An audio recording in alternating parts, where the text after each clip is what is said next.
Hello বন্ধুরা, কেমন আছো সবাই? আশা করছি সবাই ভালো আছো। আর আজকে হচ্ছে ফলহারিণী কালী পুজো। যদিও আমি বার করি না, কিন্তু মায়ের পায়ে একটু ফুল দিয়ে আসবো, পুজো দিয়ে আসবো, তাই জন্য দেখো রান্না বান্না করে নিচ্ছি। তো কি রান্না করেছি ব্যাক ক্যামেরা করে তোমার দেখাবো। আর যাবো, মা বার করবে, আমি বার করবো না, কারণ আমি যেহেতু অনেক ওষুধ খাচ্ছি। তোমাদের কথা বলেছিলাম আমার সমস্যার কথা। তো আমি আর্থারাইটিস আছে আমার, তো জানো তো যাদের যাদের আছে এটা সমস্যা একটা কী হয়। তো অনেক মেডিসিন খেতে হবে, তাই জন্য আমি বার করছি না। তো সেই জন্য নিরামিষই খাবো। তো আমার কি রান্না হয়েছে তোমাদেরকে দেখাবো, আর তোমাদের দাদার আর বাবার কি রান্না হয়েছে। আর মা তো আজকে কি সাবিত্রী চতুর্দশীও বলে, তো সেই জন্য মা তো শুধু ফলই খেয়ে থাকবে। আবার সেই ফল আবার কি কাটা যাবে না, মানে একদম গোটা গোটা ফল খাবে, শশাও খাবে গোটা। তো মানে যাই ফল খাবে না কেন গোটা গোটা ফল খাবে। তো তোমাদেরকে তো দেখাবো, মন্দিরে গিয়ে আমি তোমাদের সঙ্গে আবার শেয়ার করবো কীভাবে পুজো দিয়েই। তো চলো ব্যাক ক্যামেরা করে তোমাদেরকে দেখিয়ে নিই। আর সেভাবে সকাল থেকে সব কিছু শেয়ার করতে পারিনি, যেহেতু বললাম না কয়েকদিন ধরে এত অসুস্থতায় ভুগছি। তো সেইভাবে তো কোনো কাজ করতেও পারছি না, মায়ে বেশিটা করছে, আমি তো অল্প একটু করছি, শুধু রান্না বান্নাটাই করি আমি। আর এখন সেরকম জামা কাপড় কাছাকাছি বলো বা কিছু সেরকম কিছুই করতে পারি না। তো চলো রান্নাটা কী করেছি আমি ব্যাক ক্যামেরা দেখিয়ে দিচ্ছি, তো চলো দেখতে থাকো বন্ধুরা। এটা হচ্ছে আলু পোস্ত, এটা আমি ভাত দিয়ে খাবো। আলু পোস্ত হয়েছে, আমি শুধু এই একটা তরকারি দিয়ে খেয়ে নেবো। আর রায়তা বসছে, এটাও নিরামিষে হচ্ছে, কিন্তু আমার ঢ্যাঁড়স খাওয়া মানা আছে, তাই আমি ঢ্যাঁড়স খাবো না। ঢ্যাঁড়সের রায়তা হচ্ছে, আর হচ্ছে কি তাদের হচ্ছে মাছের আমের টক। এই হচ্ছে আজকের মেনু। তো সেরকম খাবে হচ্ছে বাবা ছেলে, আর আমি তো খাবো বললাম নিরামিষ। তো আর দেখো এখানে রাতের জন্য তাদের দুজনের জন্য 2 পিস মাছ ভেজে রেখে দিয়েছি। তো এই হচ্ছে আজকের খাবার। তো সেরকম বেশি কিছু করছি না, তো যেইটুকু করলাম তোমাদের সাথে শেয়ার করলাম। তো আজকের সারাদিনের এই কাজ, রাত্রেবেলা আবার কী করবো তোমাদের। তো এটা হয়ে গেছে, এই যে ঢ্যাঁড়সের রায়তাটা মোটামুটি হয়ে গেছে, আর এখানে টকটা বসছে। আর একটা জিনিস দেখাই বন্ধুরা, আমাদের ফ্রিজটা শুধু দেখো কত আমে ভর্তি, দেখেছো? মানে যাই ফ্রিজটা পুরোটাই আমে ভর্তি। তো কতটা তোমরা বুঝতে পারছো।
আর কি বলবো, হ্যাঁ দেখো বলো আমাকে এই শাড়িতে কেমন লাগছে। যদিও এই শাড়িটা আমাকে বিয়েতে গিফট করেছিল, তো অনেকদিন পরাও হয় না, যেহেতু মন্দিরে যাব সেই একটু লাইট কালারের শাড়ি পরেই নিলাম।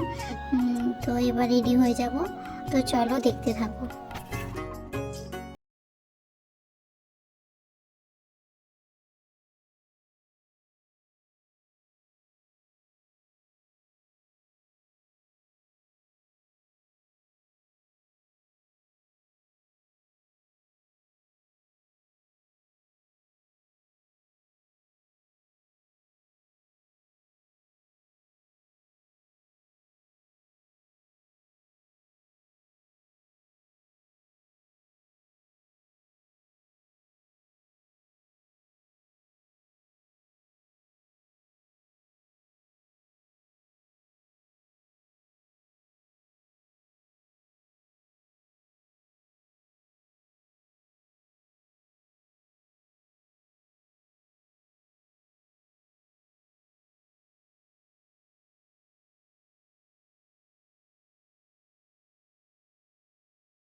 Do